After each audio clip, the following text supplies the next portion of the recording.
que tiene más o menos una media de 239 muertes por 100.000 nacidos vivos, la mortalidad internacional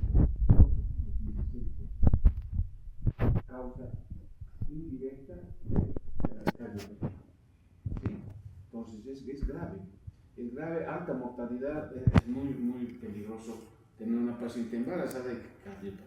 Además hay aquí un registro de las enfermedades cardíacas en el embarazo del 2021 que dice que es la principal causa de hospitalización, un 26%, una mortalidad elevada cuando hay una hipertensión pulmonar, 9%, resultados adversos 16%. Entonces, la cardiopatía hay que tenerla en cuenta, es una patología grave que complica a la gestación.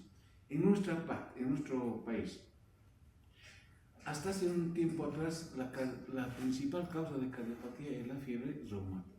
No saquen fotos porque terminando la clase les voy a pasar esto a su representante para que socialice con ustedes, ¿sí? Esto no es ningún secreto, no, yo quiero que aprendan de estas diapositivas. Uno está en la clase, puede captar algo, pero se olvida, les voy a pasar. Entonces, hasta hace tiempo atrás la fiebre reumática, ¿no? Una faringitis maltratada, una glomerulonefritis no tratada, entonces daba problemas de cardiopatía reumática. Hay una endocarditis bacteriana a causa de esas bacterias y se produce la cardiopatía. Pero actualmente el 75% de las cardiopatías es de tipo congénito. En nuestro país, miren ahí, han hecho estos 2 años atrás, han hecho una gran kermés solidaria para aquellos niños que tienen cardiopatías. ¿Sí? Kermés, estamos haciendo kermés para... Nosotros somos un país pobre, no somos como los europeos. Entonces ahí, esto es del periódico, saqué esto, la prevalencia de las cardiopatías en Bolivia duplica la tasa mundial. ¿Sí? La cardiopatía congénita.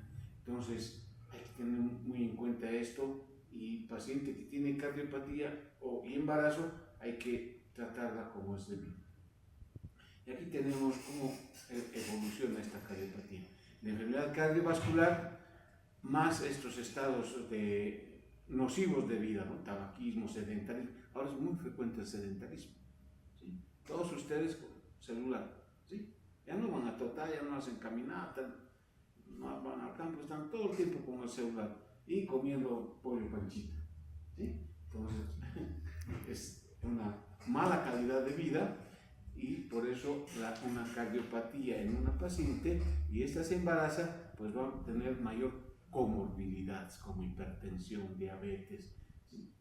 Además, la edad del primer embarazo es en mayorcitas, o sea, no es como antes, aunque en nuestro país el embarazo de adolescencia es todavía frecuente, pero en mayorcitas es la edad del primer embarazo, y esto va a tener como consecuencia mayor complicación durante la gestación, ¿sí? Ustedes han visto en fisiología de los cambios que se producen en la mujer embarazada, y los cambios cardiovasculares son bien importantes. Hay aumento del gasto cardíaco, es bien notorio el aumento del gasto cardíaco, ¿sí? Va a haber un aumento de frecuencia cardíaca, va a haber una disminución de las resistencias periféricas. O sea, hay muchos cambios en la gestación que, si la paciente, cambios fisiológicos, pero si la paciente tiene de base una cardiopatía, estos cambios fisiológicos van a descompensar a la paciente. En una paciente sana, estos cambios fisiológicos se toleran, pero en una paciente con cardiopatía y embarazo, pues estos cambios no van a descompensar hemodinámicamente a la paciente y podemos tener problemas. Aquí estamos cambios hemodinámicos normales en la gestación. Miren, el porcentaje de cambios comparados con una paciente que no está embarazada o que no tiene una cardiopatía de base. En el primer trimestre, estos cambios fisiológicos que alteran la hemodinámica de la paciente no se van a notar. Y peor aún si la cardiopatía es leve. Una cardiopatía chagásica no se nota. ¿Sí? Pero en el segundo trimestre ya van habiendo cambios hemodinámicos importantes en la paciente. En la paciente que no es cardiópata Y más aún en la paciente que tiene una cardiopatía de base. Va a haber un aumento importante del gasto cardíaco, ¿sí? Porque ese corazón tiene que trabajar para la paciente y tiene que trabajar para este niño que está. Va a haber un aumento del volumen plasmático. Entonces, como hay un aumento del volumen plasmático, el trabajo del corazón es mucho mayor. Y si hay una cardiopatía de base, este corazón se va a descompensar fácilmente. Un aumento de la frecuencia cardíaca y una disminución de las resistencias vasculares. Esto en el segundo trimestre. En el tercer trimestre se incrementa mucho más. Entonces, la paciente llega al parto con un aumento masivo del volumen cardíaco, del gasto cardíaco, de la frecuencia cardíaca.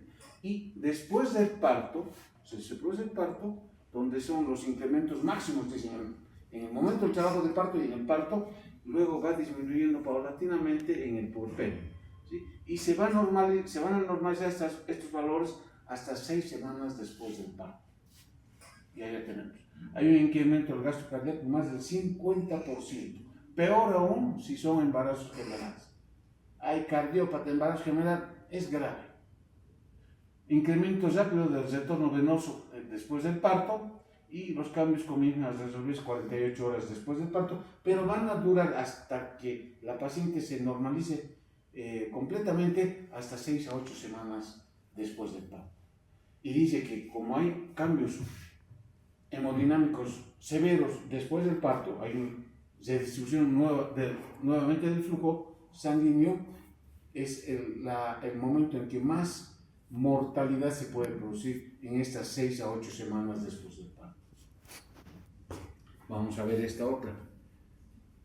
Aquí hay alteración en el gasto cardíaco, en el volumen sistólico, sí, y en la frecuencia cardíaca, pero en el momento del parto es importante un aumento del gasto cardíaco masivo, ¿sí? Sube hasta más o menos un 60%. Ahí está.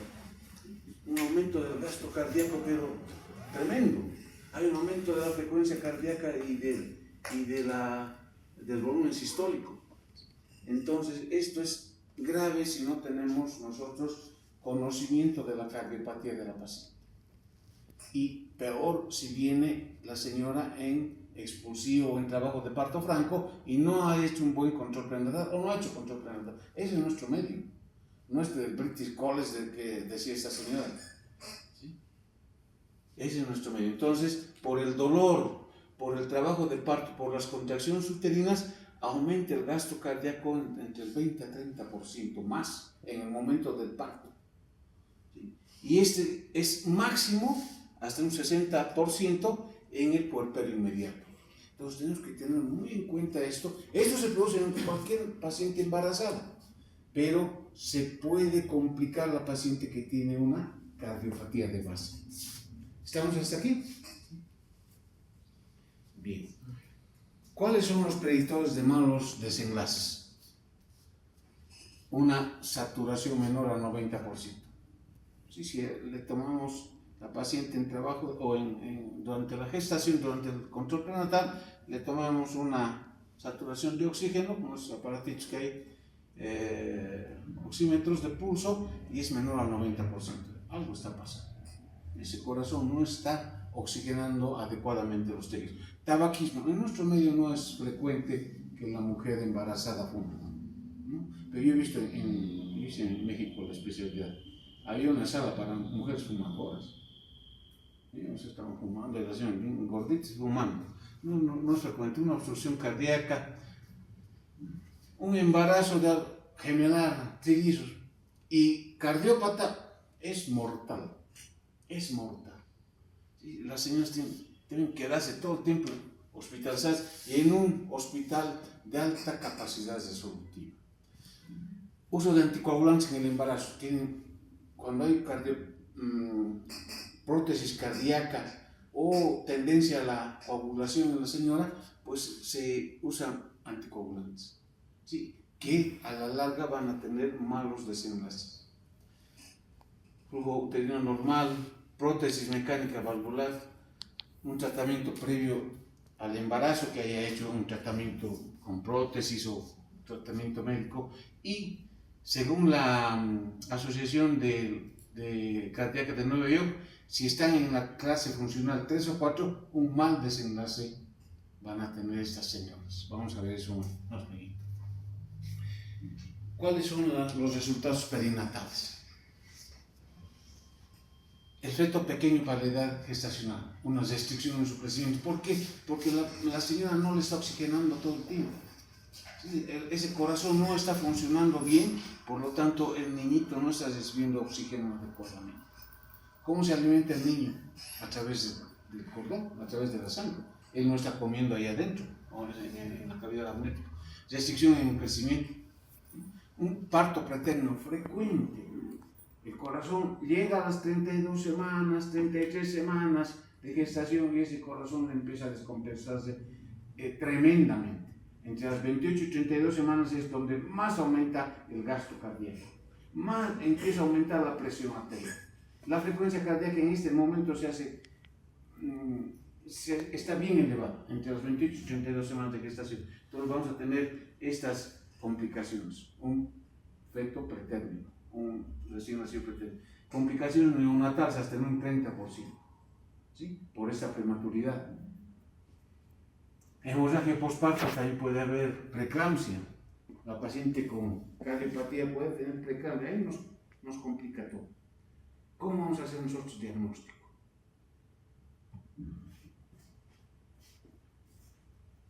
¿Con esta pirámide o con aquella pirámide? ¿Cómo va a ser? ¿Cómo va a ser tu control prenatal?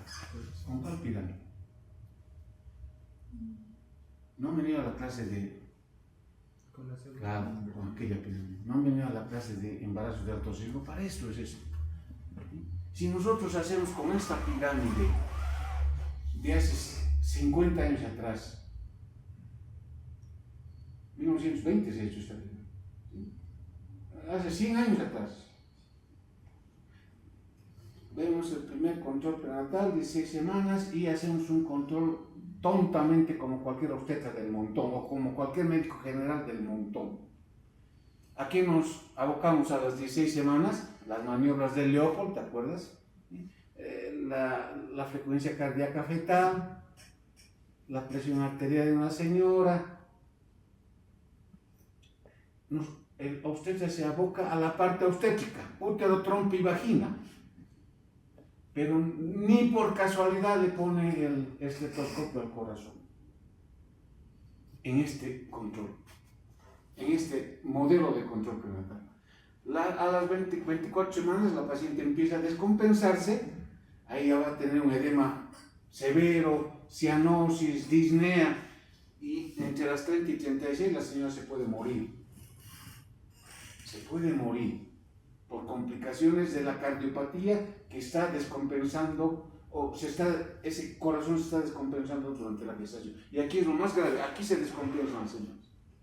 Porque no hemos hecho un control adecuado, no hemos hecho un diagnóstico preciso.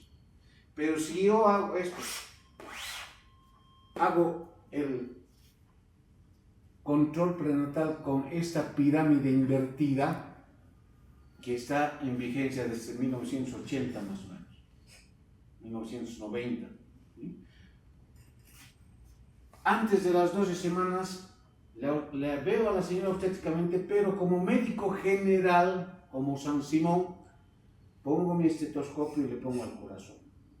Ahí puedo diagnosticar una cardiopatía. ¿Sí?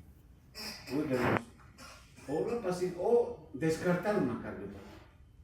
Si la paciente le pregunto, señora, a mi mamá cuando me tuvo a mí, dice que era mal del corazón. Ya caray, me está diciendo, me está gritando la señora. Revíseme, porque esa señora cuya mamá ha tenido cardiopatía, esta señora puede tener cardiopatía. ¿Por qué? Porque 4% de las cardiopatías son congénitas. Y justo de 100 señoras, esta señora es la número 4. Y tiene cardiopatía. Y si yo no le pongo el estetoscopio a su corazón, no me voy a dar cuenta. Entonces, pero si hago eso y me doy cuenta que hay un factor de riesgo y tiene una alteración en el latido cardíaco, un soplo, una extrasístole, ¿sí? Le voy examinando más minuciosamente y tal vez a las 12 semanas tenga edemas. A las 12 semanas no tiene por qué tener edemas. Estoy de acuerdo que a las 36 semanas tenga edemas la señora, pero a las 12 semanas no tiene por qué tener edemas. ¿Sí? Y le veo los deditos y están medio cianóticos. Me está gritando la señora que tiene una cardiopatía. ¿Sí? Y si yo no hago un adecuado diagnóstico aquí, va a llegar la señora, como en el anterior modelo, mal. Pero si hago el adecuado diagnóstico, las refiero. He sospechado de una cardiopatía, las refiero a un cardiólogo. Yo no soy cardiólogo, yo soy médico general como todos ustedes. Y yo, que soy obstetra, no me voy a hacer cargo de una paciente que tiene una cardiopatía. La voy a referir. Se muere y me meten a juicio. La refiero a un cardiólogo o a un equipo multidisciplinario para que hagan un adecuado manejo, tratamiento y manejo. Sí, a las 22 semanas. Cosa de que llegue al momento del parto, 34-35 semanas, en buenas condiciones, o por lo menos la paciente estable, sin complicación. ¿Sí? Eso es bien importante, esta inversión de la pirámide de control prenatal. Y además esto nos va a favorecer mucho. Si la paciente se ha embarazado, tenemos que hacer bueno, si no se ha embarazado, siempre si hay un diagnóstico previo de cardiopatía, hacer una consejería preconcepcional. ¿Sí? Ver las características de la falla cardíaca. Ver si es grave, si está en esto de Nueva York en fase 3 o 4. ¿Sí? O el factor de riesgo que vamos a ver después, o el CARPREC 2. Entonces, clave para lograr embarazos seguros. Clave para lograr embarazos seguros. Si hago un diagnóstico preconcepcional, una consejería preconcepcional, me voy a dar cuenta. Bueno, esta señora se embaraza, ¿sí? Vamos a tener que identificar los cambios fisiológicos que se producen en este embarazo, que no descompense a la paciente. Una exploración cardiovascular exhaustiva. No el obstetra, sino ya con un equipo multidisciplinario o interdisciplinario. Vamos a hacer un tratamiento cardiovascular adecuado que no ponga en riesgo al feto, que no sean estos medicamentos teratógenos, porque los medicamentos para el corazón generalmente son teratógenos. Y hacer un adecuado seguimiento hasta el momento del parto. Incluso después del parto, a 6 a 8 semanas en el puerperio, en toda paciente cardíaca. Entonces vamos a tener un buen resultado. ¿Sí? No como esta doctora que les dije al principio del British College, esto es Bolivia, le dije, no es del British College, que le dio alta a la paciente y cuando llegó a mi guardia casi se muere. Entonces tenemos que tener un equipo interdisciplinario, ¿sí? Que todos aporten para el bienestar de la paciente. Germán Urquidi puede ser, pero puede ser hospital bien o un hospital con capacidad disruptiva. Están involucrados varias especialidades, ¿sí? Obstetra, neonatología, pero sobre todo el cardiólogo. Hay que hacer un trabajo conjunto con el cardiólogo. En el control prenatal, durante el parto y en el puerperio. Un equipo multidisciplinario. ¿Por qué es necesario esto? Aquí tenemos esto sacado de un consenso europeo de cardiopatía y embarazo. Aquí tenemos a la señora embarazada con todos estos diagnósticos que nos podemos imaginar: cardiopatía congénita, hipertensión pulmonar, enfermedad de la aorta. Entonces, en esas señoras que se diagnostica cardiopatía antes de la gestación, bien importante una orientación o un consejo preconcepcional. ¿Quién tiene que hacer esto? El cardiólogo. Aquí la señora no está embarazada. Y el cardiólogo tiene que poner en su informe o en su diagnóstico alto riesgo para salud sexual y reproductiva. Tiene que poner que esta señora tiene un alto riesgo para si se embaraza. No, que cuando se embarace nosotros tenemos que poner alto riesgo, gesta 5 o gesta 1, embarazo de 20 semanas, alto riesgo obstétrico. No. El cardiólogo ya tiene que hacer el diagnóstico de alto riesgo para salud sexual y reproductiva. Sí, a veces no hacen este diagnóstico, la señora se embaraza y ahí ya tenemos el problema. Porque hay pacientes con cardiopatía que no pueden embarazarse, lamentablemente. Si se embarazan se van a morir. Entonces, un asesoramiento genético, ver los estilos de vida, revisión farmacológica. Se embaraza la señora y hay que hacer un diagnóstico específico de la enfermedad y un seguimiento durante toda la gestación, el parto y el puerperio. Evaluación frecuente, un plan del parto. ¿Sí? Planificar su parto cesárea, pero planificar, y ahí está, un plan de parto, momento del parto, dónde se va a efectuar, quién la va a atender, ¿sí? En qué hospital se va a realizar el procedimiento, cómo va a ser la analgesia, la anestesia, qué vía, cómo va a estar conformado el equipo que le va a atender a la señora, anestesiólogo, cardiólogo, neonatólogo, obstetra. Posparto, hay que hacer un seguimiento exhaustivo en el posparto, ahí donde se complican las pacientes y se mueren. Ya se alivió, ya no hay embarazo, la dejamos y se muere. Se complica, ¿por qué? Porque en ese momento está habiendo una redistribución del flujo sanguíneo, ese útero está agarrando más de 1000 cc de sangre, eso sale del útero y va al corazón y al corazón lo resiente porque el corazón ya está enfermo. Y a largo plazo un seguimiento. Entonces tiene que ser un equipo multidisciplinario. ¿Sí? Ahí está, un equipo interdisciplinario, dice disciplinas que interactúan para combinar sus enfoques. ¿Sí? Varias disciplinas. Multidisciplinario, trabajan en paralelo sin mucha interacción. En este caso tendría que ser un equipo inter y multidisciplinario. Consejería preconcepcional. Esto es bien importante. Aspectos a considerar en la cardiopatía y deseo de embarazo antes de que la señora se embarace.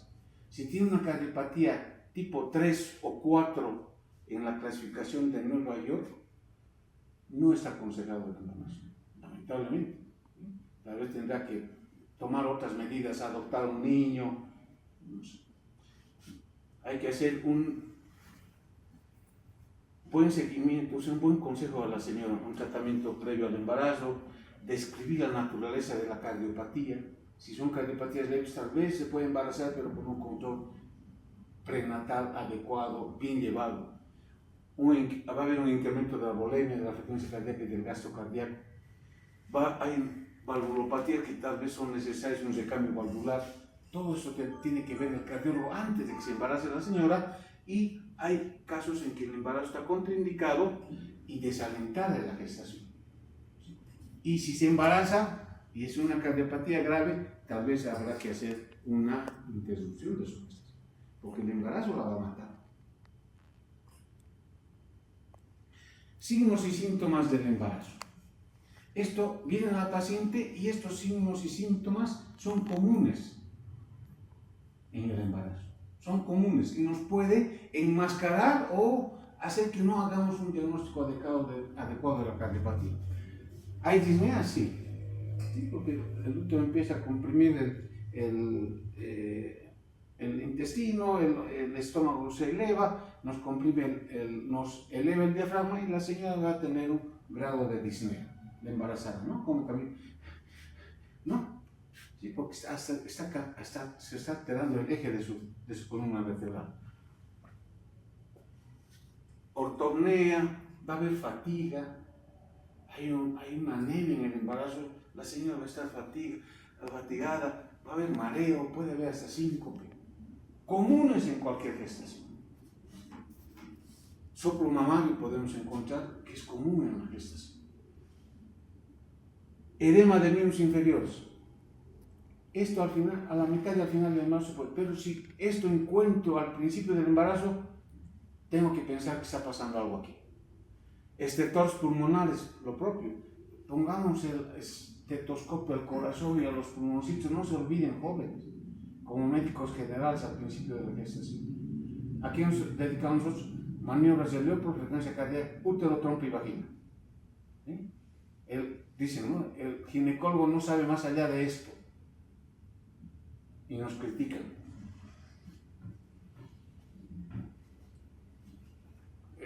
Pasando visita, una señora, me excuse mucho, tenía una mancha así, bien circunscrita, un poquito elevada, como caspita estaba. ¿Qué será? ¿Qué será? Hongos. No, hongos. En el embarazo hay inmunosupresión. Hongos. ¿Qué hace el colega de allá? Interconsulta con dermatología. Oye, que son terribles. No leen un poquito de medicina. Cuando se puede tratar es una cosa banal. Una cremita en 2 días, eso ha servido. Ingurgitación yugular, va a ver en la señora. Cardiomegalia, podemos encontrar.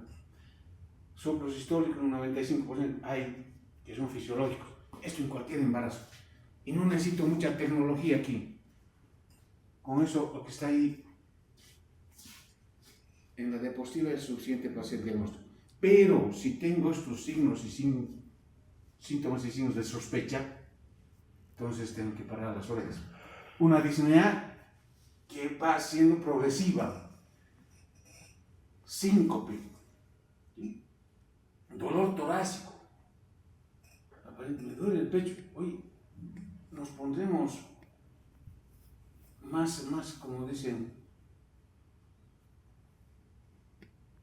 tendremos un poquito de más acuciosidad, seremos como un detective. ¿Sí? Que encontremos al criminal donde no hay, o encontremos el cuerpo del delito donde no hay. Signos sugestivos, un tercer ruido cardíaco, galope,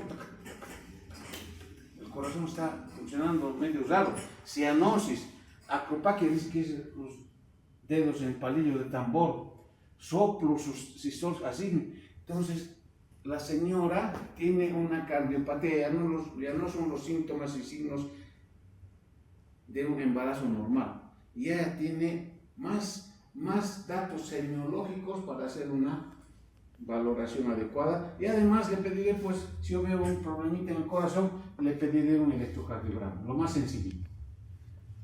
Aquí está lo que tenemos que ver en después de nosotros no somos cardiólogos, pero yo me puedo fijar en el electrocardiograma que haya un intervalo PR acortado, una onda Q prominente y una onda P aplanada o invertida.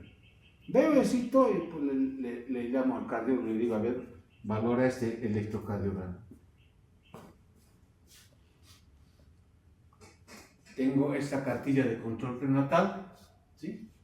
Su carnet, y todo lo amarillito saben ustedes que es riesgo. Ahora, si yo le pregunto a la señora, su mamá, antecedentes de su mamá, de sus hermanas, si hay alguna cardiopatía, o si ella tiene una cardiopatía, aquí puedo anotar. Cardiopatía.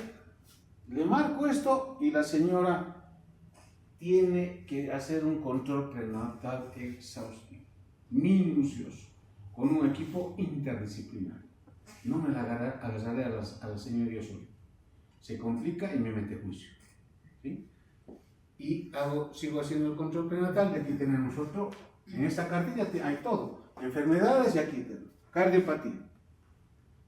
Si yo marco eso, me estoy dando cuenta en forma temporal. ¿Cuál es el riesgo materno? Cuando la paciente tiene una cardiopatía, puede haber preeclampsia, parto pretérmino, el corazón no va a poder controlar o se va a descompensar y no va a llegar al término. Fechos pequeños para la gestación de ruptura de membranas. Y también eventos tromboembólicos, se los pongo en azulito porque es lo más frecuente y lo más grave. Eventos tromboembólicos, y aquí hay que hacer anticoagulación. Y el riesgo fetal, ¿cuáles van a ser los riesgos fetales? Uno, que tenemos una cardiopatía congénita, hay una transmisión hasta del 4%. ¿Sí? Y además hay complicaciones mucho mayores en la paciente cardiópata en relación al feto, y lo principal es retraso en el crecimiento, porque ese corazón no va a poder oxigenar a ese niñito. ¿Sí? Apenas está oxigenando a la señora que hay un embarazo, o este embarazo sea gemelar, peor todavía. Va a haber un retraso en el crecimiento, prematuridad, hemorragia intracranial, pérdida, se puede morir el niño por falta de oxígeno. Y no están haciendo que meses, ¿no? Para estos niñitos que tienen cardiopatía. ¿Cómo va a evolucionar el embarazo? Va a depender de mucho. ¿Sí? ¿Cómo evoluciona el embarazo? Va a depender de la capacidad de adaptación a los cambios fisiológicos de la señora. Va a depender de la naturaleza de la cardiopatía. Puede ser una cardiopatía leve, que fácilmente se compensa, o una cardiopatía grave, que no se va a compensar. Y la repercusión hemodinámica. La paciente, si aparte de su cardiopatía es anémica, peor todavía, o está anémica, peor todavía, o desnutrida, peor todavía. ¿Sí? Entonces tenemos que ver la capacidad de los cambios adaptativos a los cambios fisiológicos del embarazo. Aquí dice, ¿no? La mayoría de los eventos adversos se producen en el posparto. La paciente está yendo bien, tiene y los eventos adversos van a producir en el posparto por esta remodelación o una redistribución del plasma. Yo soy médico general, es un peruano, me parece, no tiene cara de peruano. Pero ¿qué tengo que hacer como médico general? Viene la paciente, hago el diagnóstico, la voy a referir a un hospital de mayor capacidad diagnostica, pero ¿qué tengo que hacer? Disminuir la ansiedad. Y aconsejarle a la señora, tiene un problema cardíaco, vamos a hacer un manejo interdisciplinario y disminuir la ansiedad. La ansiedad va a disparar a este corazón. ¿Sí? Va a disparar al corazón. Es bien importante calmarla a la señora, disminuir la ingesta de sol. Que disminuye la ingesta porque cuando uno come sal hay más deseo de agua, ¿no ve? Sed. Más agua al organismo aumenta la bulimia. ¿Sí? Y eso es gasolina al fuego para el corazón. Periodos de descanso, disminuir la actividad física, esto tiene que hacer el médico general. Limitar ganancia de peso y evitar patologías que sobrecarguen al corazón, por ejemplo, a la anemia. Hipertiroidismo, hipertiroidismo, taquicardia, hipertensión, la anemia es bien frecuente en el embarazo. Entonces, eso tiene que ser un médico general.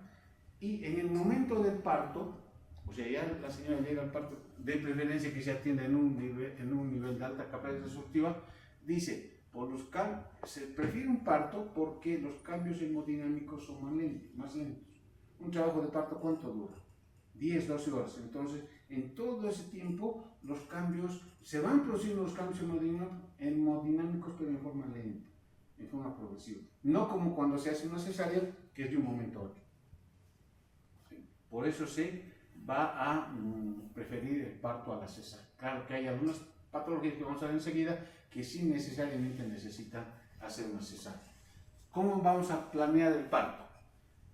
¿Quién le va a atender? ¿Dónde le va a atender? ¿Cómo se va a atender? Todo eso tenemos que saber. ¿Sí? Y no decirle a la señora, venga, como en nuestra maternidad, ¿no? Yo aquí puedo reclamar a la Cuchifunata o a la Quillacoyo si en nuestra maternidad la paciente con cardiopatía y embarazo dice, mamita, se va a venir con dolorcitos y se aparece a las 3 de la mañana en la guardia. ¿Sí? Así en la maternidad, ¿yo qué le puedo reclamar a la Quillacoyo? ¿Por qué me estás mandando un paciente con cardiopatía y trabajo de parto? Si en nuestra maternidad es lo mismo. Entonces todo esto es bien importante tomar en cuenta. ¿Cómo se va a atender su parto? La paciente debería estar internada con la cardiopatía y programar su parto. Empiezan los dolores, inmediatamente se reúne el equipo multidisciplinario que intervendrá en la atención.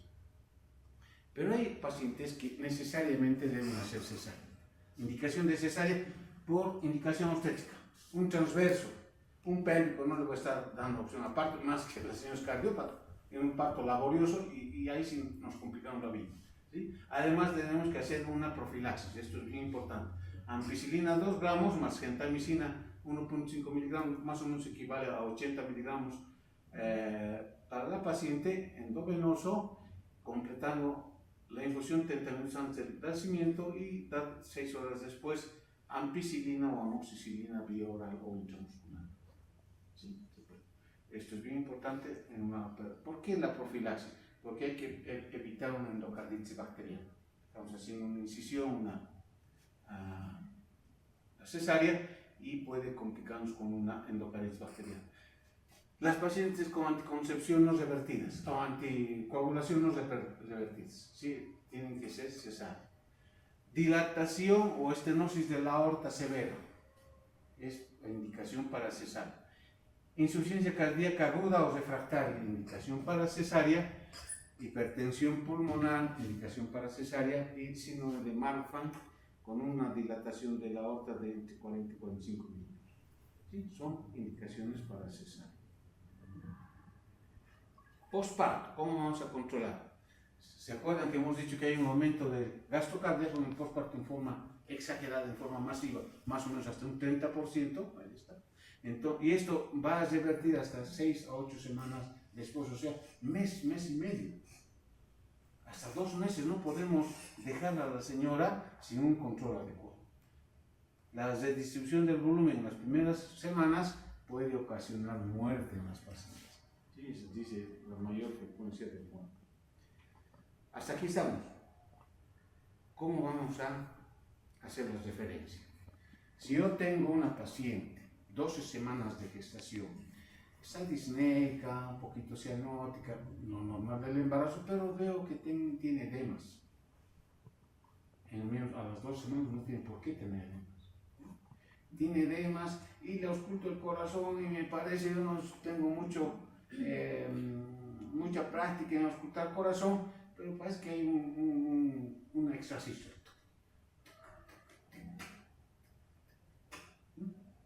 Entonces, estoy sospechando, hay una sospecha clínica de una cardiopatía, debo referirla a la señora a un centro de mayor capacidad resolutiva de forma adecuada, justificada y oportuna, es la norma de las referencias.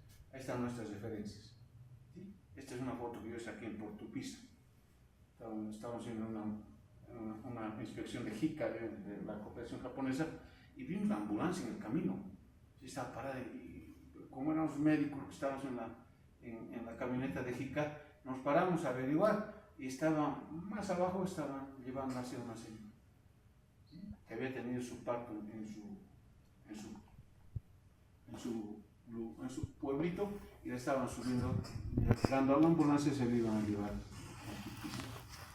Esa no es adecuada, justificada ni oportuna, pero esa es nuestra realidad. Ahora, si tengo un diagnóstico establecido de cardiopatía, tengo que referir a la paciente a un cardiólogo, ¿sí? Donde el cardiólogo va a estratificar el riesgo, establecer el plan de seguimiento